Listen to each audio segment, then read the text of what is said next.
ایک دفعہ انگلی کے اشارے سے ابو لہب نے کہا تھا نبی پاک کو آپ کا ہاتھ ٹوٹ جائے، اللہ نے فرمایا تبت یدا ابی لہب و تب، تو کہتا ہے میرے نبی کا ہاتھ ٹوٹ جائے تیرے دونوں ٹوٹ جائیں گے۔ اور سنو ابو لہب کا حال کیا ہو۔ ابو لہب کا معنی ہے ابو لہب شولوں کا باپ، لہب شولوں والا۔ کیا مطلب؟ ابو لہب اتنا حسین و جمیل تھا کہ اس کے جو رخسار تھے شولوں کی طرح چمکا کرتے تھے، اتنا خوبصورت تھا، لال سرخ رنگ تھا، خوبصورت آدمی۔ عرب میں جب غربت تھی تو اس کے گھر میں اس وقت بھی 2 اینٹیں سونے کی تھی، اتنا مالدار آدمی اور سردار تھا سارے مکے کا، لیکن نبی پاک کی بے ادبی کی۔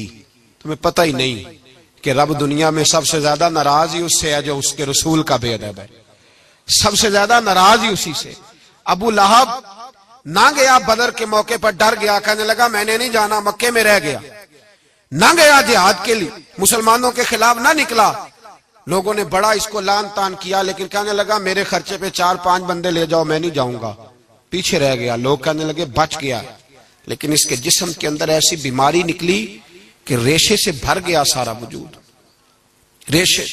اس کے بچوں نے لے جا کے ابو لہب کو پیچھے ایک حویلی تھی مکے کے باہر، اس میں بند کر دیا۔ چیختا تھا، چلاتا تھا، میں بد دعا نہیں دیتا، پر اگر کلیجہ پھاڑ کے دیکھو تو دل بڑا زخمی ہے۔ میری حیات کو ٹکڑوں میں بانٹنے والے، جب تیری حیات بھی بکھرے تیری ممات بھی بکھرے، اللہ کرے اسی طرح تو بھی روئے جس طرح آج اس دھرنے میں شہید ہونے والے کی ماں روئی۔ اللہ کرے میری حیات کو ٹکڑوں بانٹنے والے، جب تیری حیات بھی بکھرے جب تیری ممات بھی بکھرے، بد دعا ہے تمہارے لیے، بد دعا ہے تمہارے لیے، جب تیری حیات بھی بکھرے تیری ممات بھی۔ بند کر دیا اس کو لے جا کے وہاں پیچھے، اور جب اس کو بند کر دیا کمرے میں تو چلاتا تھا، چیختا تھا، کوئی مجھے بچاؤ، کوئی پانی پلاؤ۔ دروازہ توڑ کے باہر نکلا تو چوک میں مر گیا ابو لہب۔ اتنی بدبو آتی تھی کہ کوئی قریب نہیں جاتا تھا۔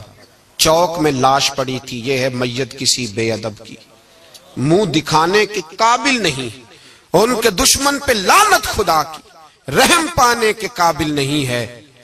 چوک میں لاش پڑی ہے، تبت یدا ابی لہب و تب، چوک میں پڑی ہوئی ہے، کوئی قریب نہیں جاتا۔ اس کے بیٹوں سے لوگ جا کے کہنے لگے تمہارا باپ تھا، شرم کرو۔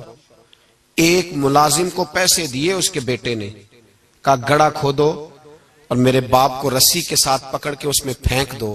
ایک گڑا کھودا مکے کی گلی میں، اور رسی کے ساتھ پکڑ کر، رسی کے ساتھ باندھ کر اس کی ٹانگ کو گھسیٹ کر اس گڑے میں ڈال دیا، اوپر سے مٹی ڈال دی، بدبو کا وہ ڈھیر بند کر دیا۔ ابو لہب مکے کا سردار تھا، پر جانے کہاں مردود دفن ہے۔ لیکن میانی صاحب کے قبرستان میں جاؤ، میانی صاحب کے قبرستان میں وہ علم الدین جسے اپنا نام بھی نہیں لکھنا آتا تھا، ہزاروں لوگ روزانہ اس کی قبر پہ کھڑے ہوتے ہیں اور رسول اللہ کی نعتیں سناتے ہیں۔ جا کے دیکھو تو صحیح منظر کتنا بدل گیا۔ اور جب غازی علم دین شہید کا جنازہ اٹھا تو امیر ملت پیر جماعت علی شاہ صاحب کی چیخ نکل گئی، اور ڈاکٹر اقبال رونے لگے، اور قائد اعظم تڑپنے لگے، منتیں کرتے تھے محمد علی جناح کہ یارو تھوڑے پیچھے تو ہٹو، میرا بھی دل کرتا ہے میں بھی ذرا اسے کندھا دے لوں، ذرا پیچھے تو ہٹو۔